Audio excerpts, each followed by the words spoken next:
Okay, here we go again. I decided to make a part 3 of our lesson number 2. Figured need some further explanation of the things we're working on at the end of that. So if we can get started, because one thing, the important thing was the end there I was talking about objects. It can be as simple as the lines we had. Remember the lines we had? A column, a row, an attribute, and actual text. We're calling that an object. Very, very simple object, but it is an object because we're using each one of them individually to do something with them. Now, you could get much more complex of objects of many, many attributes. Like, where is it on the screen? Is it on the screen, or has it been erased off the screen? What's the delta for moving it? The x-axis, the y-axis, where's the last place it was on the screen? They can get very complex, but to do what we want to do on Color Computer 3 is a lot of it is going to be objects. So we really need to look at objects, and I want to make sure that you really understand, and I didn't make it too confusing last time. So maybe we'll get some more information, okay? Now here we can look at an example of objects, and this being 100 stars in a star field moving across the screen. Different speeds, different colors, and all of them are, each one is an object, okay? It has where it's on the screen, what color it is, and its coordinates. So it's kind of simple too, and we'll have a complete lesson on this the star in the upcoming future. Now we need to talk about objects, and I know that this could get quite lengthy, and hopefully I don't get it too overcomplicated.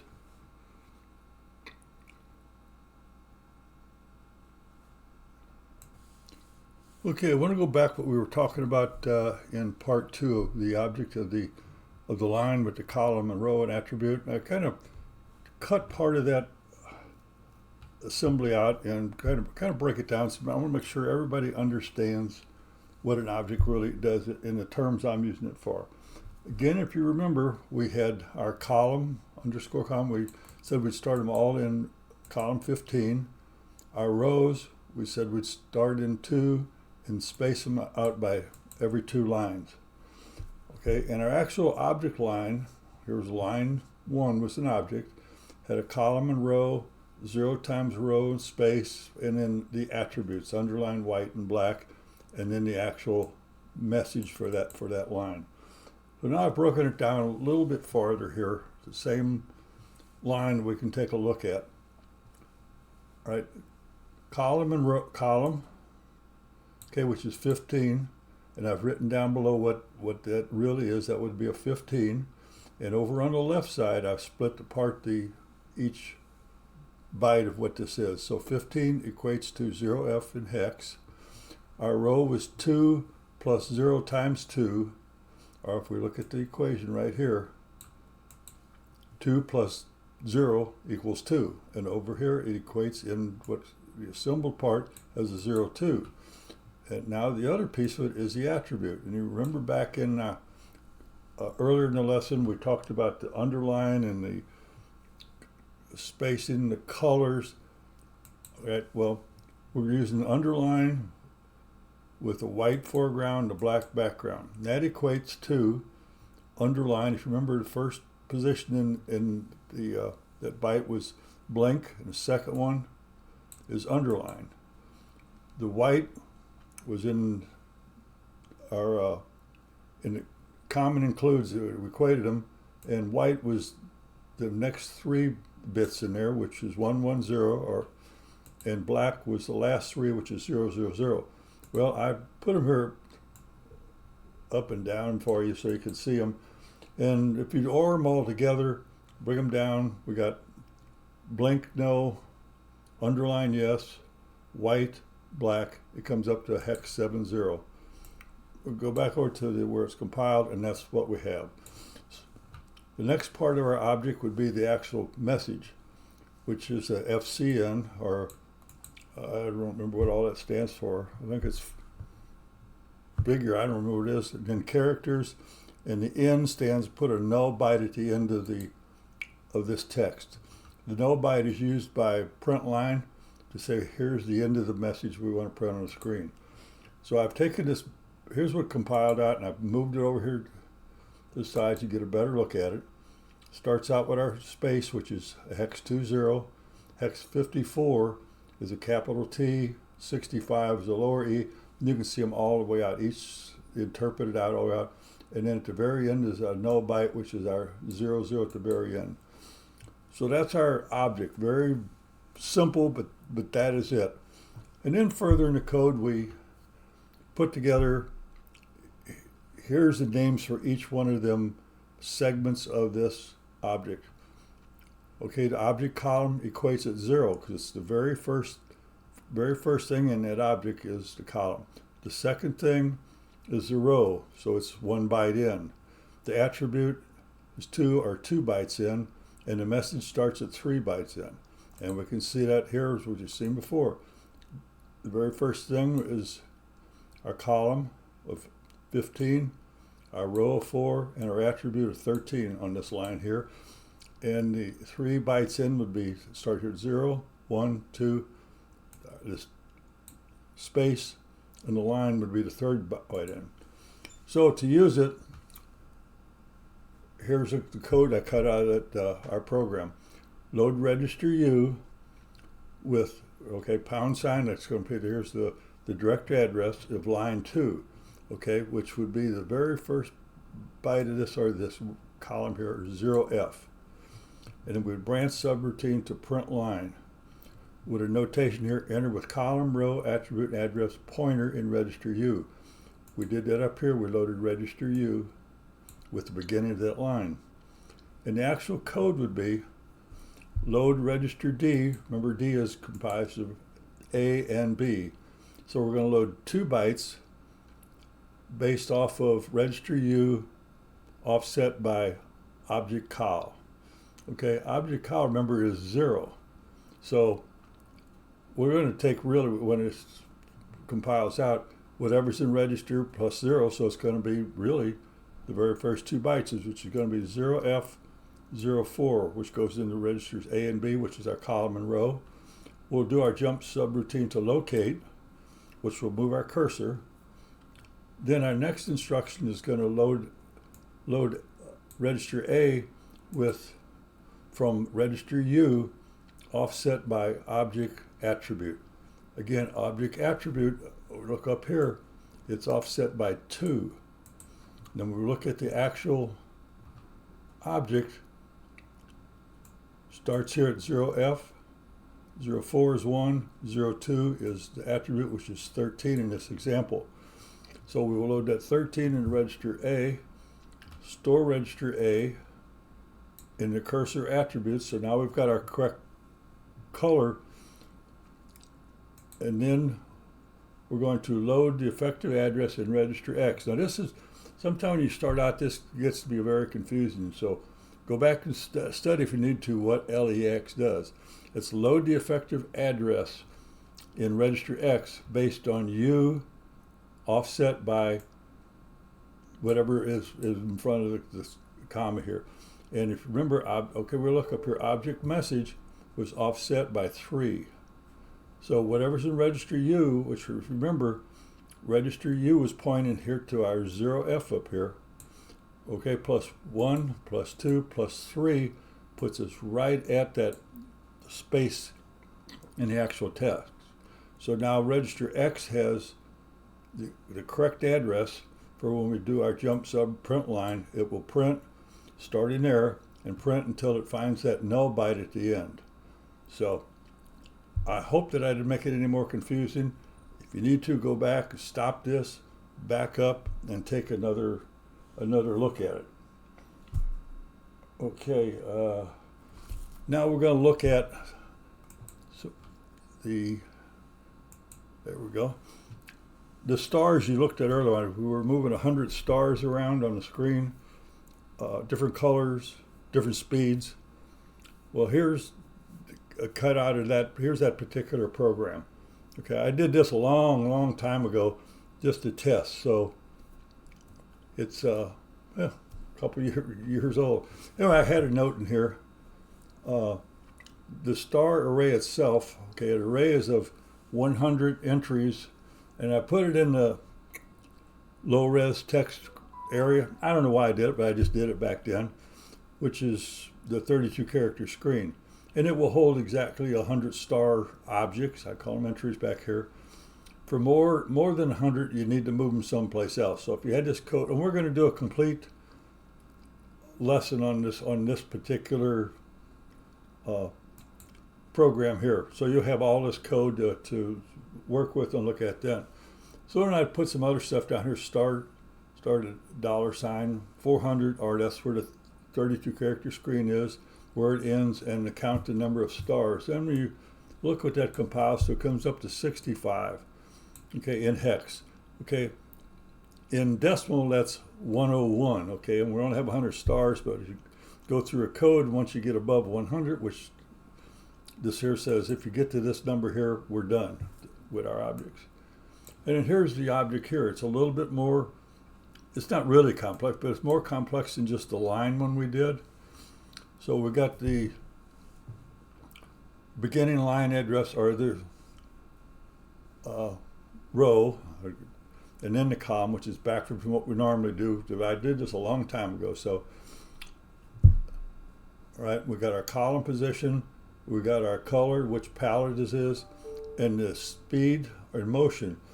All right, and that could be 1, 2, 3, or 4 bytes, and the length of this, the length of one of these objects. Okay, and that compiles out to the length of it is 5. Okay, we have 2, 1, 1, 1. It comes up to 5.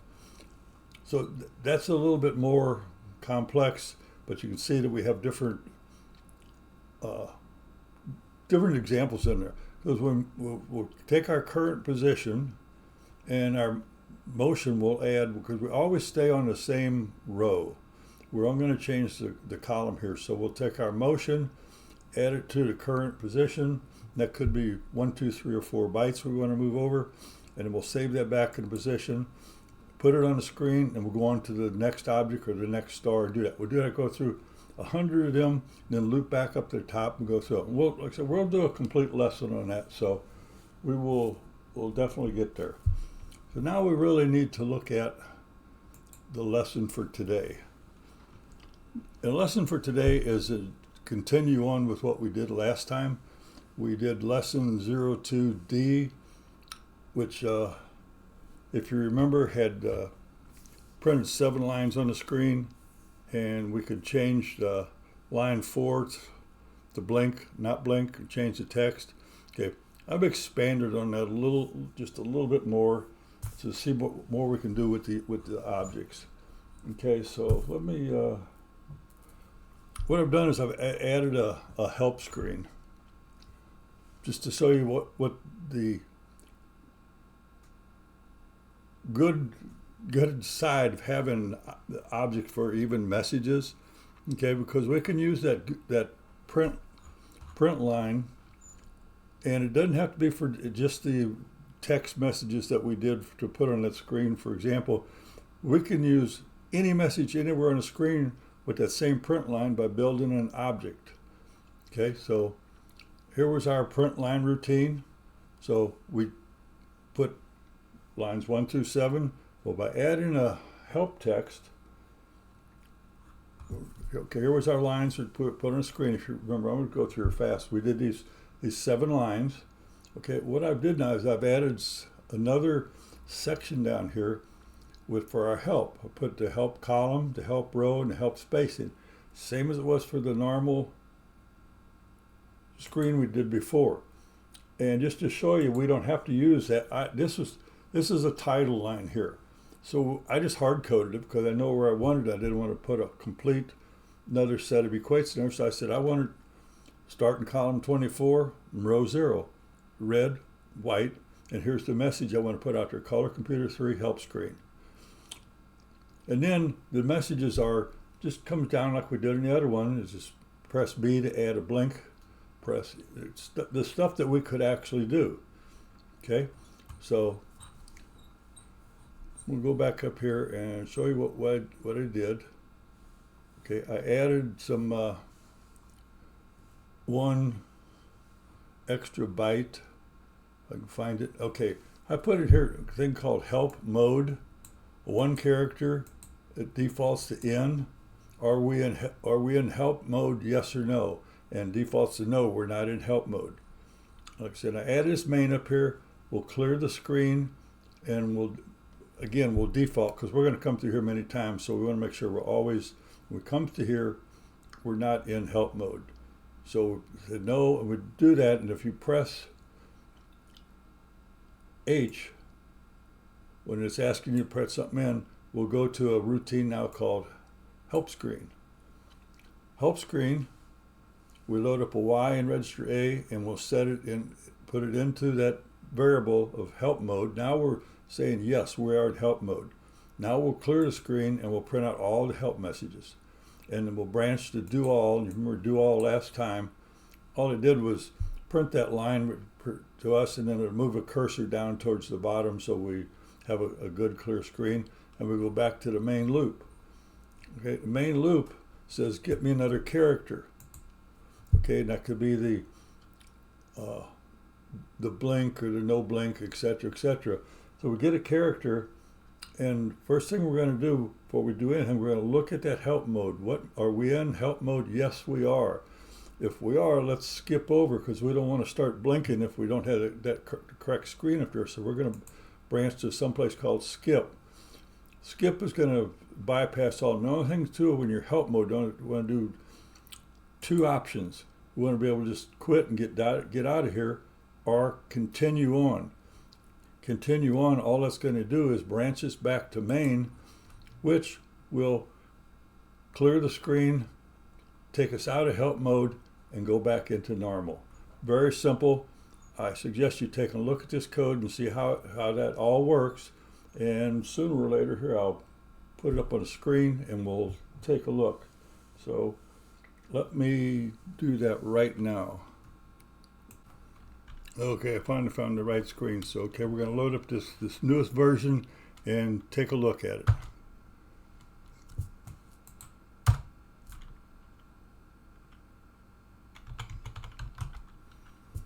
Okay, same as it was the other day. I think it's on an 80 character screen now. We got the same 7 lines. I can hit the B for blinking line 4. I can hit no, not to blink. Now I can hit the H and get a help screen. All right, there it is. It's nothing exciting. I just threw something together, okay, just to say that we had a title line up there. Remember, I hard-coded that, and the rest of them I did the other way. And it tells you what you can do. You can do the B, the N, the T, the H, or the Q. So I could do a B now, and remember, we'll skip over them particular commands. The N is the same way, the T is the same way, but I can say hit C to continue on, and it goes back to the main screen. Again, I can do blank, and I can do help, and continue on, and my blink is still working. Now I can say no blank, help, quit. Okay, so much for what we're doing for today. Now, I'm going to do another look at another, get the screen up here. Another configuration of an object, okay? And I'll do a demo of this one too. This is moving 26 letters around the screen. I just call it letter scramble. Keeping track of 26 objects running around the screen, bumping off the walls and back and forth. You'll see what it does. But you see this here's a little bit more complex this object is. Okay, we got a control byte, which has 2 things in it, which is down here. If it's the last one in the series of all the objects, this higher or bit will be on, and we'll know we're done. We just go back to the top of the loop and continue on. The other thing, we have a bit on turned here. Is this object currently on the screen? We don't want to erase it if it's not on the screen, so we can tell if it's on the screen or not by that bit there. And then we got the actual sprite we're going to, because all the letters are sprites, okay? And when we're in high-res graphics mode, they're not text letters, they're actual sprites. So we know what they are, and we got the X position, the Y position, which is our column and row, and then we've got our deltas, how far we're going to move it on the X-axis, how far we're going to move it on the Y-axis. And then we got what color is this particular letter at this time, and the other one is just what the size of this, the length of this particular, each object is. And here's some of the things like we did, the equates like we did there, where the column starts, the row, space, and our default color, okay? And here's one of the objects. There's our control byte. Here's our letter, this current letter reading. The very first one is an asterisk. It could be an A, an X, a Q. It could be an equal sign, a plus sign. Any one of the characters, okay, could be in there. And here's our position on the screen. Okay, to start with this particular very first object, he's going to be at this column and this row and the delta. And these deltas are, when we load and start the program up, them are calculated by doing a random to come up with a how far do you want to move, plus or minus, and same with the Y axis. So we know how far to move this object every time we come through here. And last but not least is a color. And there's 26 of these. Excuse me. And we'll go through some more of this kind of stuff, but what this loads up is, excuse me, is 26 things you pass from a basic program. It can be A, B, C, D, it can be 1, 2, 3, 4, it can be all the special characters, and it will print them on screen and shuffle them all around. So I'm just showing you, this is just a little bit more complex object. Okay, so with that, I will take a quick stop here and show a demo of these letters so you can see what I'm talking about.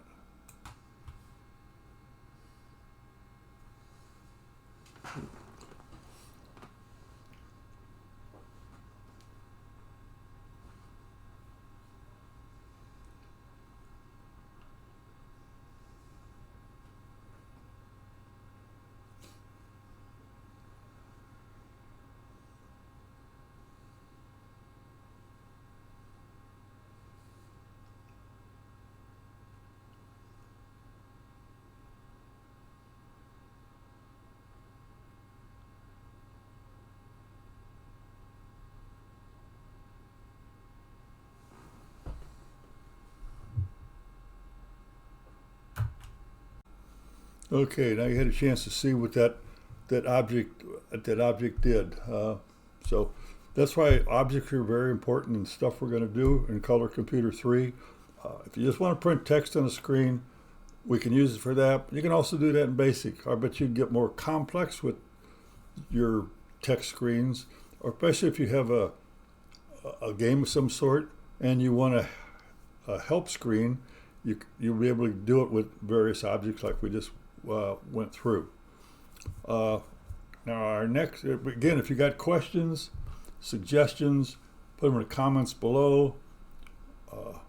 Discord, I think it's Color Computer or Discord, or on Discord you can also, I have one out there, it's called Assembly with George J. Leave comments in there or questions, email, feel free, and I will hopefully be able to help you some.